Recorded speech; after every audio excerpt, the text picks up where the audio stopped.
defining the nature of war, the nature of terrorism, and what the tactics will be, and who does what, the CIA or the military. What's your take on this?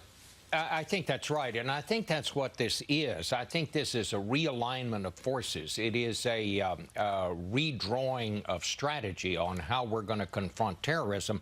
The president said yesterday, and the quote that everybody is picking up is that this war, like all wars, must end. But you just cannot declare this war is over. It takes two to tango, as it were. The war will be over when the terrorists stop attacking us, and I think the government's going to have to be very careful that this is not misread by those on the other side. This does not mean, as I understand it, that we're going to stop tracking down these terrorists or any of that kind of thing, or confronting them when we find them. It means that, well, for one thing, we're going to bring this large force of people home from Afghanistan and use those resources in a different way. But it's going to be a lot of controversy about this, Charlie. A lot of Republicans are going to say this is premature, this is not yet over, and that it will be misunderstood.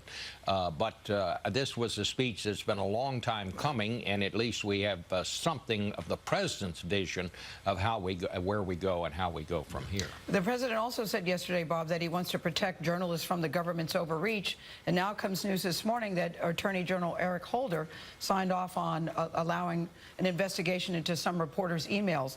Is that an awkward position?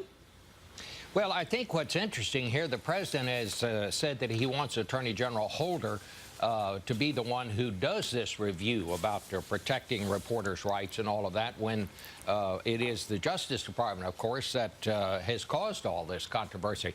I mean, the president's saying he wants to review this and he wants to protect reporters' sources. I think a lot of journalistic organizations and the people who run them are going to view this with skepticism. They'll go back to the old Ronald Reagan trust but verify, because the last time they introduced a Shield law, it was the president in this administration that watered it down, and it just laid there. Nothing ever happened. They're going to now reintroduce that same legislation. But I think a lot of people are just waiting to see how serious the president is about this, because there's no question in the minds of many journalistic organizations, and there's no question in my mind, this was an outrageous overreach when they subpoenaed all these records at the Associated Press and some of these other instances as well. Bob, thanks. Have a great Memorial Day weekend, even though you'll be working on Sunday, I assume. Yes. I will. This Sunday on Face the Nation, Bob's guests include Oklahoma Governor Mary Fallin, Senator Tom Coburn of Oklahoma, and New York Senator Chuck Schumer. That's this Sunday right here on CBS. Check your local listings. After months of